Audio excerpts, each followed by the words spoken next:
OMG! Unang spray pa lang niya guys, pero super nagugustuhan ko na siya.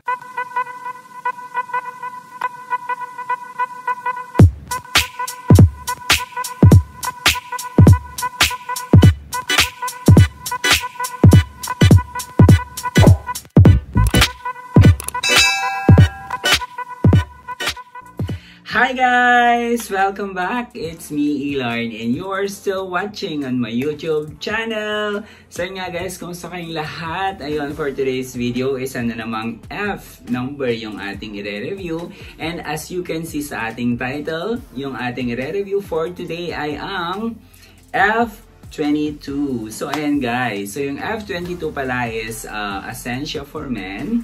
So guys, ito na yung ating F22. Ayan, so nakikita naman natin, naka-seal pa siya. Ayan, lang natin. So ayan. So bali guys, ito no, kapag bibili tayo, make sure lang na yung ating bibilhin ay well-sealed siya.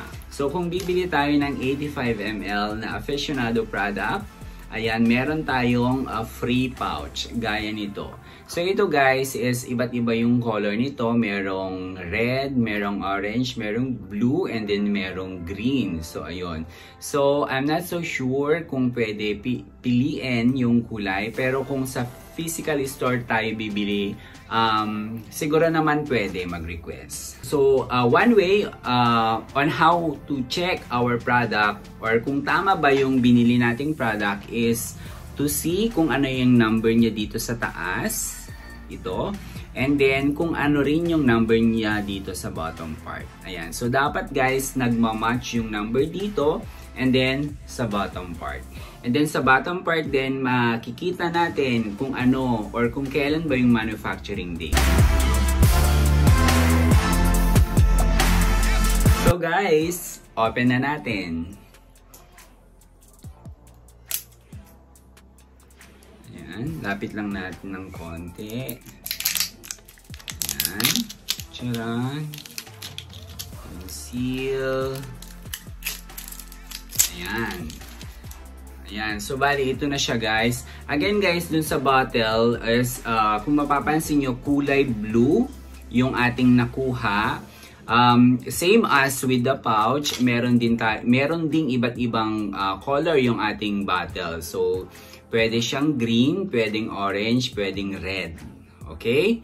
So, okay lang yon, hindi nagmamatter as long as tama yung number dito sa taas at saka dito sa bottom part. So, the moment of truth, try na natin.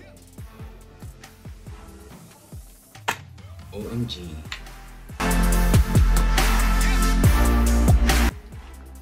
OMG. Unang spray pa lang niya guys, pero super nagugustuhan ko na siya.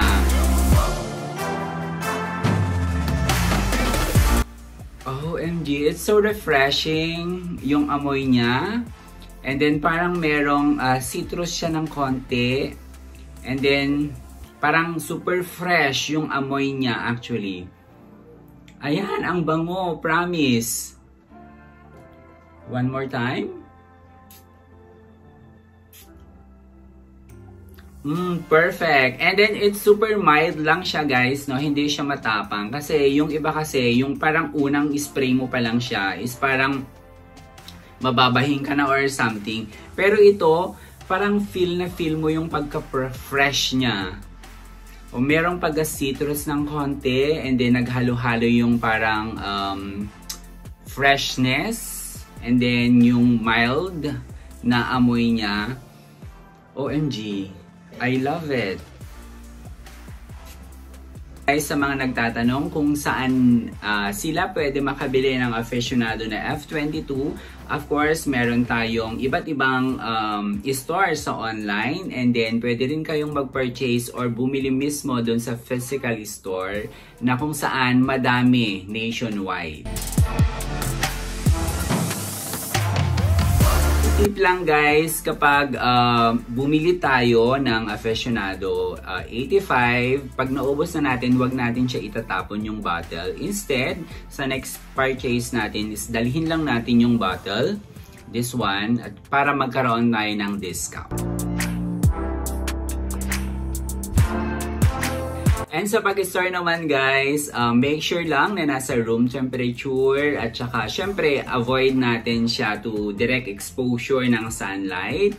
And of course, avoid din natin sa mga bata, make sure lang na hindi nila naaabot.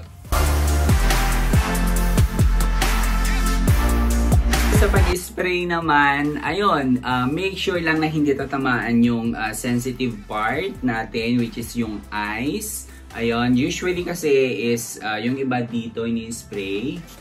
Ayan, and then of course dito rin sa my palm. Ayan, malapit. Ayan, super naaamoy ko talaga siya guys. Ang bango niya. Parang hindi ka magsasawa na amoy-amoyin siya. I think nasabi na natin lahat. And ayun nga guys, kung nagustuhan nyo yung video na to, please give us a thumbs up and pag-share na din yung video natin. And guys, kung meron pa kayong gusto na F number, nagawa natin ng review, comment down below para malaman natin kung ano pa yung mga F number na i-review natin in the future. So I think that's all for now. This has been Larnie saying bye-bye everyone. Until next time, ciao!